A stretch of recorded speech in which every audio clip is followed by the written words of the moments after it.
आएगा। चलिए फिर शुरू करते हैं हम लोग ज्यादा लेट ना करते हुए। सबसे पहला इंपॉर्टेंट क्वेश्चन क्या है मेरे प्यारे बच्चों? तो पहला क्वेश्चन है, दाढ़ी बनाने में किस प्रकार के दर्पण का उपयोग किया जाता है? तो ऑप्शन है अवतल, ऑप्शन बी है उत्तल एवं समतल, या फिर ऑप्शन सी है समतल, या फिर डी है ए और बी दोनों। ठीक है, तो इसका जो सही उत्तर हो जाएगा बच्चों अवतल दर्पण। ठीक है, दाढ़ी बनाने समय जब आप बाल कटवाने जाते हो, दाढ़ी बनवाने जाते हो, तो जब दर्पण लगा होता है, मिरर आगे लगा होता है, वो कौन सा दर्पण होता है? तो वो अवतल दर्पण होता है। ठीक है, तो यहाँ पे बच्चों आप लोग एग्जाम में हम बहुत बार देखें कि दाढ़ी बनाने की जगह में हजामती भी लिखता है। ठीक है, तो हजामत बनाने समय किस दर्पण का प्रयोग किया जाता है, ये भी सवाल हो सकता है। ठीक है, तो कंफ्यूज होना नहीं है। चलिए क्वेश्चन नंबर 2 में हम लोग बढ़ते हैं। क्या लिखा हुआ है? निम्नांकित में से कौन सा पदार्थ लेंस के लिए प्रयुक्त नहीं किया जा सकता है? ठीक है, तो किससे लेंस नहीं बन सकता है? तो जल, हाँ ये जल जो है लेंस के लिए प्रयुक्त हो सकता है, कांच भी हो सकता है, प्लास्टिक भी हो सकता है, लेकिन मिट्टी जो है ना मेरे प्यारे बच्चों, मिट्टी है, ये आप लोग का लेंस के लिए प्रयुक्त नहीं किया जा सकता है। तो ऑप्शन नंबर डी इसका बिल्कुल राइट हो जाएगा। आगे बढ़ते हैं हम लोग। निर्वात में प्रकाश की चाल, निर्वात में प्रकाश की चाल होती है, ठीक है, तो कितना होता है? 3 × 10⁸ मीटर पर second, 3 × 10⁸ centimetre second, 3 × 10⁸ kilometre second, और इनमें से कोई नहीं। ठीक है, तो इसका जो राइट आंसर हो जाएगा ऑप्शन नंबर ए, 3 × 10⁸ मीटर पर सेकंड। ठीक है, तो निर्वात में प्रकाश की चाल इतनी होती है। आगे बढ़ते हैं हम लोग अगले सवाल में।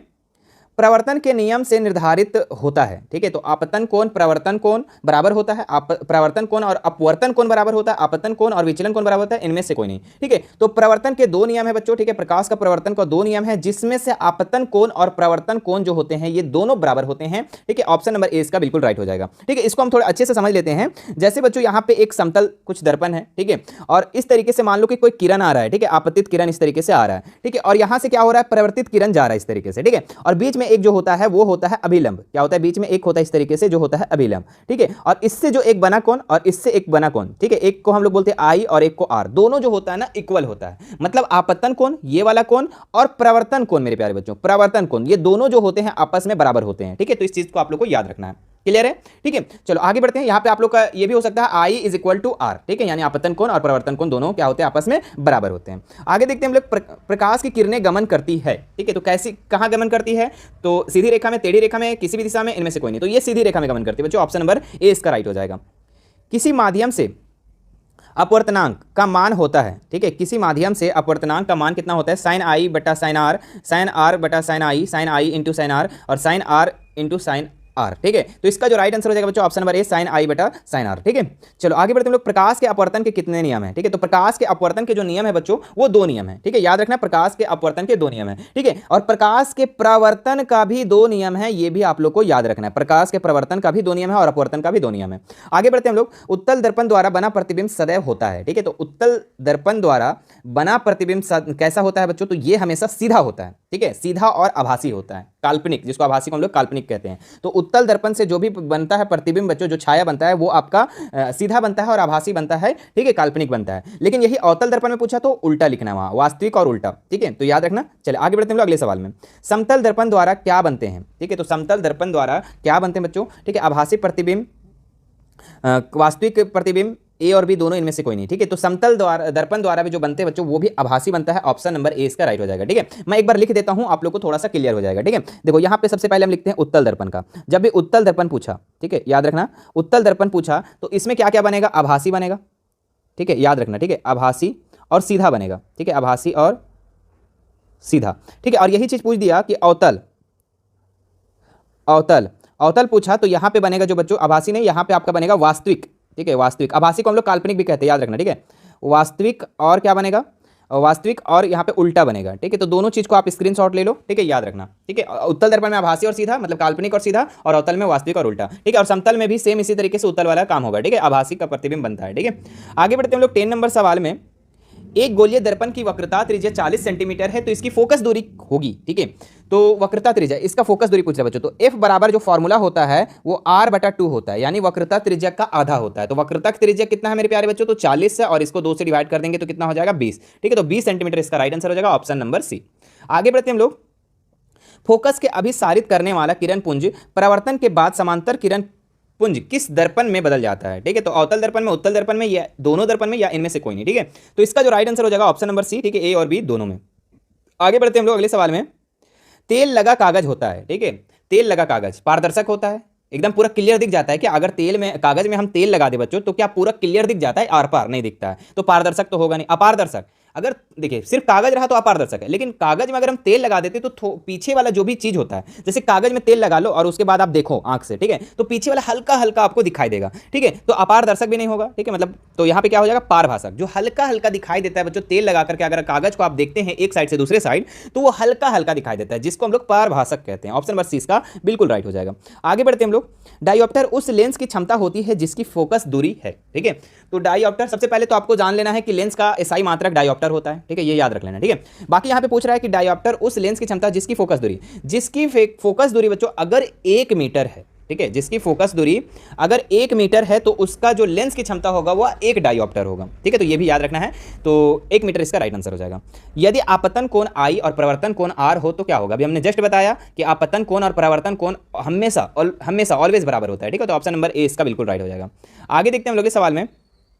किसी बिंब का वास्तविक तथा समान साइज का प्रतिबिंब प्राप्त करने के लिए बिंब को उत्तल दर्पण के सामने रखना होगा, ठीक है, तो किसी बिंब को अगर हम समान साइज में हम चाहते हैं, ठीक है, तो किस में रखना पड़ेगा? और उत्तल दर्पण बोल रहा है, तो उत्तल दर्पण होता कैसे, सबसे पहले उसको ड्रॉ कर लो। तो ये होता है बच्चों उत्तल दर्पण, जिसके अंदर का पृष्ठ क्या होता है, कलर क्या होता है, ठीक है, थोड़ा अच्छे से नहीं बन रहा है, कोई बात नहीं, ठीक है। अब यहाँ पे कहाँ पे आप रखोगे, कहाँ पे आप रखोगे कि जो दर्पण है मेरे प्यारे बच्चों, जो वस्तु है वो समान साइज का बनेगा। तो हम देखिए यहाँ पे इस तरीके से होता है, ठीक है, ये होता है मुख्य अक्ष, है ना, मुख्य अक्ष वाले लाइन हो गया, ये यहाँ पे एफ होता है और यहाँ पे होता है सी जिसको हम लोग 2F के नाम से भी जानते हैं, ठीक है, सी को हम लोग 2F के नाम से जानते हैं। तो अगर हम वस्तु को बच्चों 2F के सामने रखते हैं, ठीक है, अगर हम वस्तु को 2F के सामने रखते हैं तो इसका जो बिंब बनेगा ना वो हमेशा समान साइज का बनेगा, ठीक है, ये यहाँ से जाएगा यहाँ, फिर यहाँ से कट करके ऐसे आएगा और जो बनेगा बिंब जो बनेगा ये बनेगा आपका समान साइज का बनेगा, भले ही उल्टा बनेगा ये लेकिन समान बनेगा, ठीक है। तो इसका जो राइट आंसर हो जाएगा मेरे प्यारे बच्चों वो हो जाएगा 2F पर, ऑप्शन नंबर सी। आगे बढ़ते हैं हम लोग 16 नंबर सवाल। मोटर गाड़ी के हेडलाइट किस दर्पण का प्रयोग होता है? मतलब कि हेडलाइट में, जैसे देखिए यहाँ पे जो आप मोटर गाड़ी देख रहे हो इसको हम थोड़ा बड़ा करके दिखा दे रहे हैं, ठीक है, ध्यान देना आप लोग कि ये मोटर गाड़ी है, ठीक है, ये गाड़ी है, आप तो बाइक चलाते होगे, हेडलाइट इसको कहते हैं, ठीक है, और हेडलाइट इसको कहते हैं। और इसको जो आप देख रहे हैं यहाँ पे जो 2 मिरर लगा हुआ है, 2 आईना लगा हुआ है, ये इसको हम लोग साइड मिरर कहते हैं। किस क्या कहते हैं? इसको साइड मिरर कहते हैं और इसको हेडलाइट कहते हैं, ठीक है। अब यहाँ पे पूछ रहा है कि हेडलाइट में कौन सा दर्पण होता है?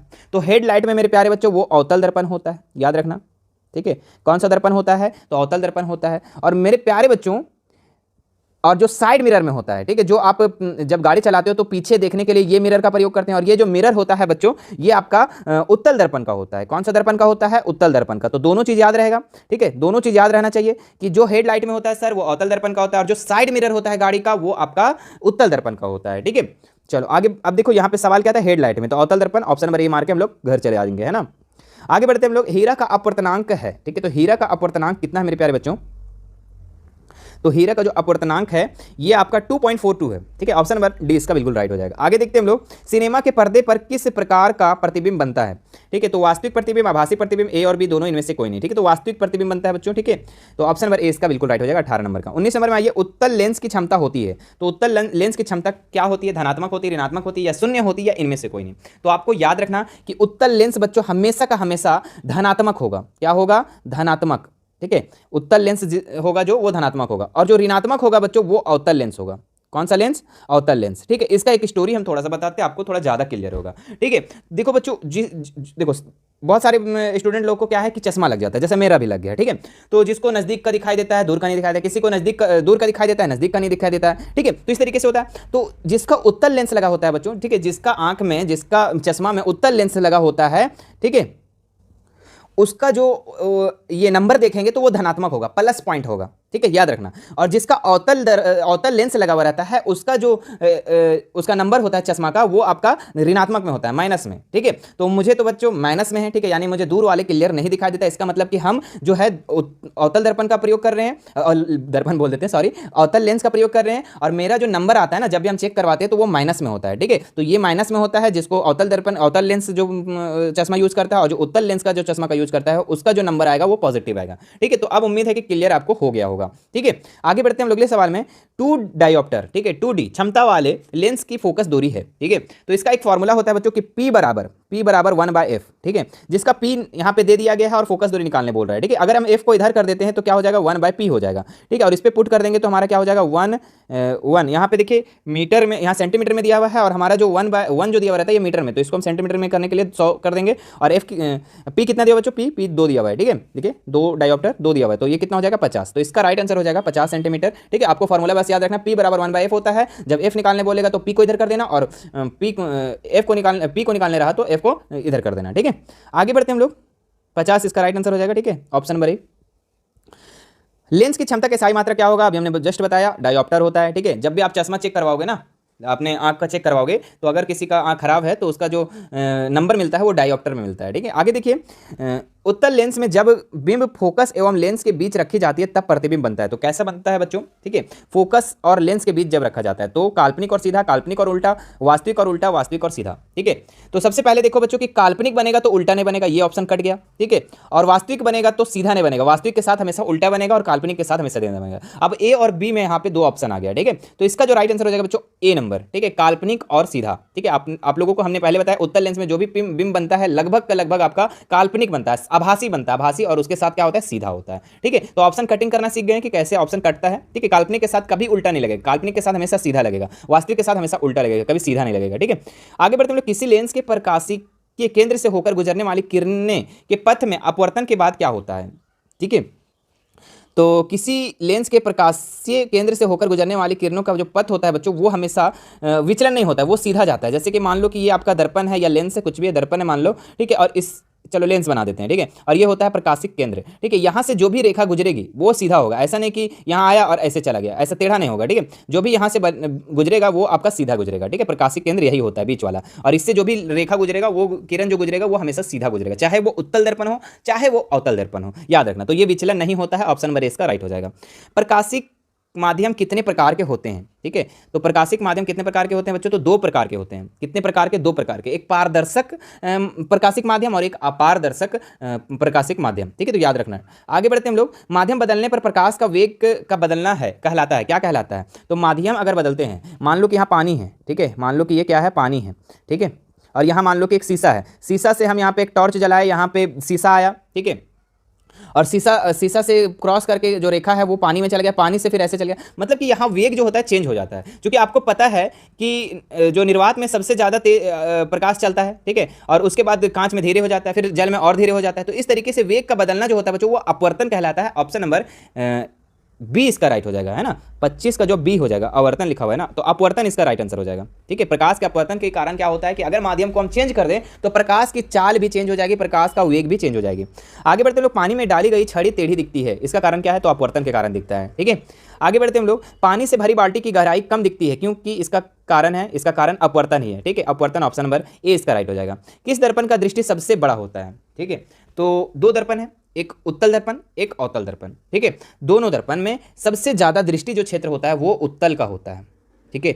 शुरू में ही बताए थे बच्चों आप लोग को कि जो गाड़ी के साइड मिरर में होता है, जो गाड़ी होता है, गाड़ी के जो साइड मिरर में जो दर्पण होता है वो उत्तल दर्पण होता है, और वो दृष्टि क्षेत्र लेता है। क्यों, क्योंकि देखो उतना बड़ा बड़ा बस जो आता है, मान लो कि आप गाड़ी चला रहे हो, ठीक है, बैठ के गाड़ी चला रहे हो और ये साइड मिरर है, तो गाड़ी चला रहे हो बच्चों, तो ये जो साइड मिरर से आप जो देख रहे हो वो कितना बड़ा बस जो है एक छोटा सा मिरर में समा जाता है, इसलिए इसका जो क्षेत्र होता है ना वो काफ़ी बड़ा होता है, ठीक है। मतलब छोटा सा, इतना छोटा तो मिरर ही रहता है जी, साइड मिरर, आपके जो बगल में मिरर होता है, गाड़ी का बगल में मिरर, वो तो छोटा ही होता है, और कितना बड़ा बड़ा बस को अपने अंदर कब्जा करके दिखाता है ना, मतलब अपने अंदर को दिखाता है, ठीक है। तो इसका कौन सा आंसर हो जाएगा, उत्तल दर्पण, ऑप्शन नंबर सी इसका राइट हो जाएगा। सोलर कुकर का में प्रयोग किए जाते हैं, तो ये सोलर कुकर में बच्चों अवतल दर्पण का प्रयोग होता है, ऑप्शन नंबर ए इसका राइट हो जाएगा। निम्नलिखित में से प्रकाशिक माध्यम कौन है, ठीक है। तो लकड़ी नहीं, ये तो नहीं है, शीशा, हाँ सर ये है, तो ऑप्शन नंबर बी इसका राइट हो जाएगा। लोहा नहीं है, तांबा नहीं है, लेकिन शीशा जो है ये प्रकाशिक माध्यम है, ठीक है, एक साइड से दूसरे साइड पार हो सकता है। गोलीय दर्पण की फोकस दूरी उसकी वक्रता त्रिज्या की क्या होती है, ठीक है। तो गोलीय दर्पण की फोकस दूरी मतलब एफ और आर दोनों का संबंध क्या है मेरे प्यारे बच्चों, तो जो आर का आधा जो होता है वो एफ होता है, आर का आधा होता है। फोकस दूरी उसकी वक्रता त्रिज्या की क्या होती है, आधी होती है। क्योंकि हमें फॉर्मूला पता है कि एफ बराबर होता है r/2, यानी कि जो फोकस दूरी है वो त्रिज्या का आधा होता है, ठीक है। तो ऑप्शन नंबर ए इसका बिल्कुल राइट हो जाएगा, ठीक है। हाँ, इसका सवाल थोड़ा सा चेंज हो जाता है कि वक्रता त्रिज्या जो है वो फोकस दूरी का कितना होता है, तो वो दुगुना होता है ना, r/2f, ठीक है। तो ये याद रखना आप लोग। आगे बढ़ते हैं हम लोग, 32 नंबर सवाल। रोगियों के नाक, कान और गले की जांच में डॉक्टर का प्रयोग करते हैं, तो वो अवतल दर्पण का प्रयोग करते हैं, ऑप्शन नंबर ए इसका बिल्कुल राइट हो जाएगा। चलिए आगे बढ़ते हम लोग। सूर्य से आने वाला प्रकाश पुंज कैसा होता है? ठीक है, तो ये होता है बच्चों संतृप्त प्रकाश पुंज। ऑप्शन नंबर बी इसका बिल्कुल राइट हो जाएगा। ठीक है, 33 का बी नंबर राइट हो जाएगा। आगे बढ़ते हम लोग। विरल माध्यम में प्रकाश की चाल सघन माध्यम की अपेक्षा कैसी होती है? तो विरल माध्यम से अगर सघन माध्यम में प्रकाश जाता है बच्चों, तो उसकी जो चाल है, ठीक है, विरल माध्यम में जो चाल है ज्यादा होता है सघन माध्यम की अपेक्षा। ठीक है, तो ज्यादा होता है इसका मतलब अधिक हो जाएगा। ठीक है, अधिक होती है, ऑप्शन नंबर 20 का बिल्कुल राइट हो जाएगा। ठीक है, आगे बढ़ते हैं लोग। आधुनिक क्वांटम सिद्धांत के आधार पर प्रकाश को क्या माना गया है? तरंग माना गया है, कण माना गया है, या ए और बी दोनों, या इनमें से कोई नहीं? तो बच्चों आधुनिक क्वांटम सिद्धांत के आधार पर प्रकाश को तरंग और कण दोनों माना गया है, ऑप्शन नंबर सी इसका बिल्कुल राइट हो जाएगा। आगे बढ़ते हैं लोग। विरल माध्यम से सघन माध्यम में गमन करने वाली प्रकाश की किरणें धीमी हो जाती है।